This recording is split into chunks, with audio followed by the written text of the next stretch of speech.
All right, we have some massive updates on easily the most important story that's been developing over the past month and a half because Elon Musk just got out of a closed door meeting with Republican congressmen, Republican representatives, and they shut him down. They said, dude, you've got to stop using the executive branch to cut funding, to shutter agencies, and to entirely nuke institutions without going through Congress. Congress has the power of the purse, and Elon Musk knows that, yet he is still breaking the law by going outside of Congress. So I want to explain to you guys exactly how GOP senators told Musk that Doge actions will now require their votes, which means they are basically shutting him down. Republican senators told tech billionaire Elon Musk at a closed-door meeting Wednesday that his aggressive moves to shrink the federal government will need a vote on Capitol Hill, sending a clear message that he needs to respect Congress's power of the purse. And yesterday, I was in D.C. on Capitol Hill, and every single Democrat I talked to,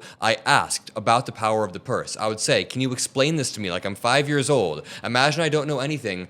How is Elon Musk breaking the law? And every single representative was saying Elon Musk is taking power away from Congress, therefore the American people, because he's using the executive branch to appropriate funding when it's supposed to go through Congress, supposed to go through the House and the Senate. Musk met with Republican senators at a luncheon to give them an overview of his Department of Government Efficiency team's work to root out waste, fraud, and abuse across an array of federal programs. And it's kind of sad that Republicans can only have a spine in closed-door meetings. Sometimes not even in closed-door meetings, but these Republicans would never openly go against what Elon and Trump are doing. But then when they have a meeting behind closed doors without Trump, they say, hey, you have got to do this through Congress. They've got to codify a package. I mean, Senator Rand Paul of Kentucky, who largely supports Musk's mission, told him Doge's efforts to cut spending and reduce the federal workforce reductions won't pass muster with the courts unless Congress codifies them by passing a spending rescission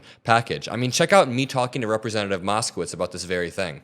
Can I ask you, how have you been feeling about these town halls that Republicans hold, where they're? I think they're going well. Yeah, for the people that are booing them, maybe. But it's like, here's how I view it, and I want you to let me know if my analysis here is correct. Congress has the power of the purse because of Article 1.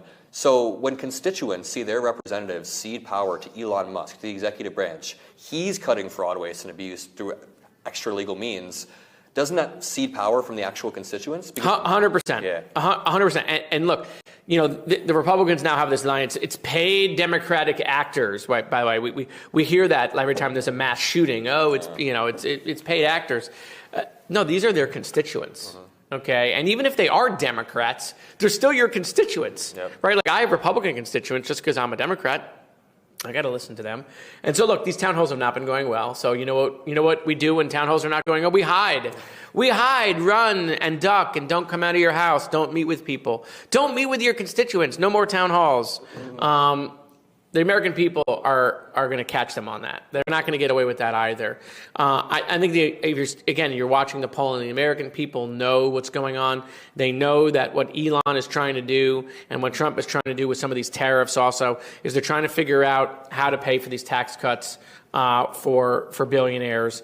And they're doing it on the backs of regular Americans. The cost of eggs. Right, we're in the golden age. Well, I don't know if you know this. The price of eggs are the price of gold now. So we're, welcome to the golden egg, perhaps. He gave a great answer, but what Senator Rand Paul said is, quote, to make it real, to make it go beyond the moment of the day, it needs to come back in the form of a rescission package, Paul said after the meeting, pointing to a 5-4 decision by the Supreme Court on Wednesday morning, rejecting the Trump admin's argument that billions of dollars in foreign aid should remain frozen. Quote, I love all this stuff we're doing, but we got to vote on it. My message to Elon was, let's get over the impoundment idea and let's send it back as a rescission package. So, okay, this is Republican representatives checking Elon Musk's power. I'm not giving them credit for doing this. I'm just saying we are seeing basically the first check on Elon Musk's power from Republicans. Now, before I continue reading, I want to play a few clips from a debate that I just did an hour ago. So my flight landed from DC after the day in Washington yesterday, and I got invited onto this debate show with Mark Halperin and a few other famous people on the right. And we started debating over Elon Musk and Doge. I think you guys will find this conversation pretty enlightening and interesting. Let's check this out really quickly. So, Adam, you were on the Hill yesterday. Sam, do we have those pictures of Musk on the Hill?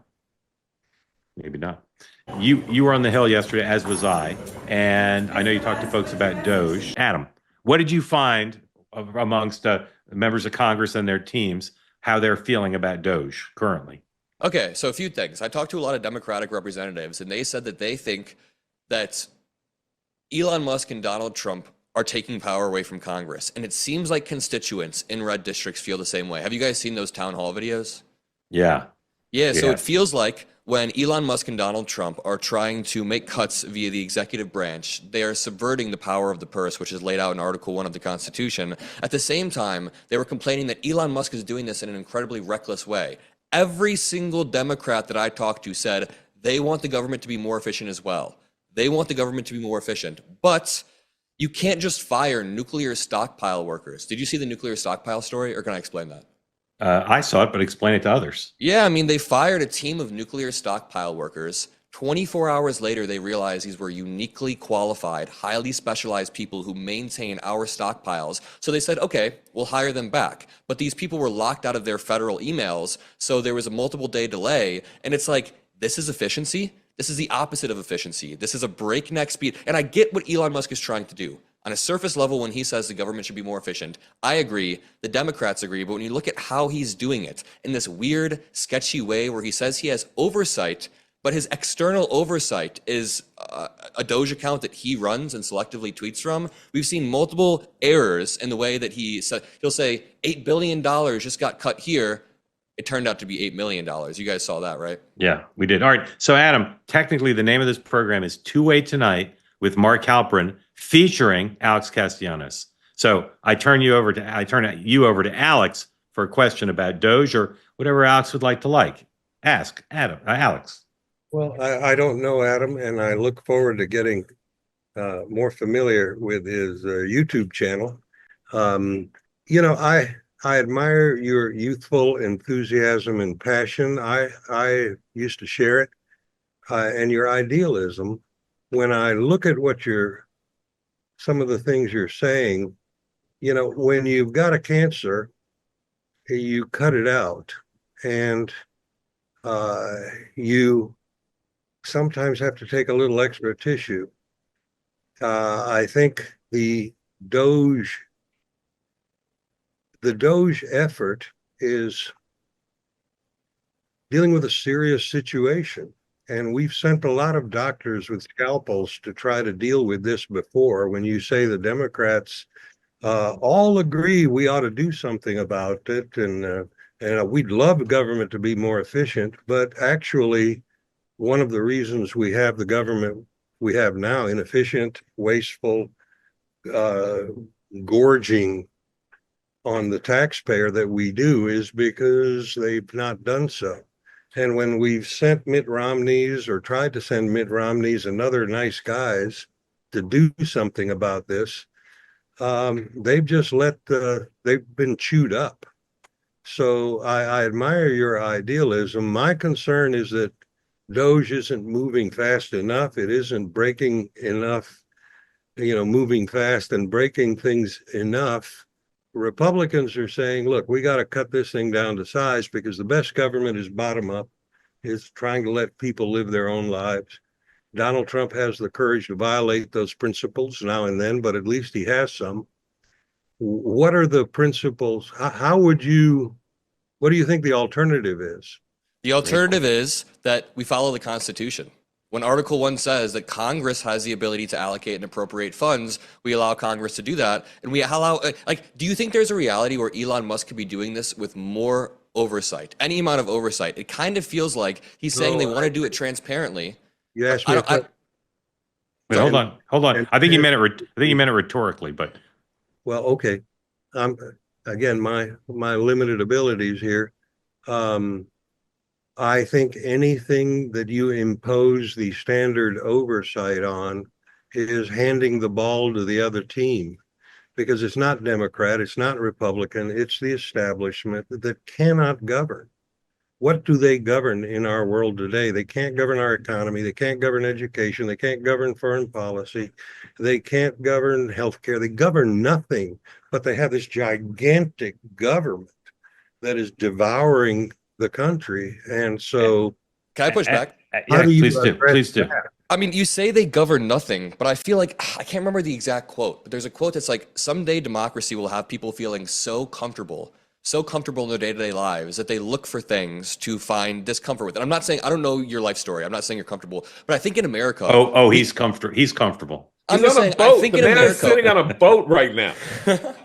In America, we tend to underestimate how well our institutions work. So U.S. aid, it's not that it's not helping us at all. It's that U.S. aid is so incredibly effective at stopping diseases before they get to the U.S.'s door that we don't even have to think about it. So shuttering the U.S. aid offices, there could be a way to do that. You asked me what type of government I propose. There's a way to maybe slash down on efficiency without indiscriminately firing people and without another question I have, and sorry, I just keep throwing you questions. Do you think there's a reason why Elon Musk decided to go for U.S. aid and other programs before the military budget or the Department of these massive budgets where you're more likely to get to $1 trillion in cuts, which I think is his goal? But I just feel like it's antithetical to the goal when Republicans are also passing, what was it, $4.5 trillion tax cuts? So I just don't know, yeah. I'd say that's a good point, and I've also said before that I think he ought to prioritize defense because you'd have a lot more credibility with a lot of people if you bite the hand that feeds Republicans. I heavily disagree with what that dude was saying, but I think we did have a solid conversation, and it was cross-generational. He's clearly much older than me. I'm much younger, so it was interesting to see a respectful conversation between sides. Drop some blue hearts if you agree. But to continue, quote, what we have to do is get 51 senators or 50 senators to vote to cut the spending, he added. We talk about it a lot, but how do we make these things permanent? Rescission was a big part of the discussion. Paul and other Republican senators said Musk appeared open to the idea, but didn't seem to expect Doge cuts and workforce reductions would need to come back to Congress for ultimate approval. So Elon Musk pushed back on Congress members and seemed to think that he has more power. Imagine being so egotistical and lacking the reality tests around you to ever understand that you are not more powerful than Congress. Senate Budget Committee Chair Lindsey Graham said there's broad desire within the Senate GOP conference for a vote on Doge's recommended cuts. So there's a broad desire within the conference for a vote, which is interesting. 100%, said Lindsey Graham. We should be doing it like yesterday. You could do regulatory reform without us, but anything that doesn't fit within a budget reconciliation bill has to be done through rescissions. Graham and other Republican lawmakers said Musk's proposed cuts cannot be codified through the special budget package they plan to move soon.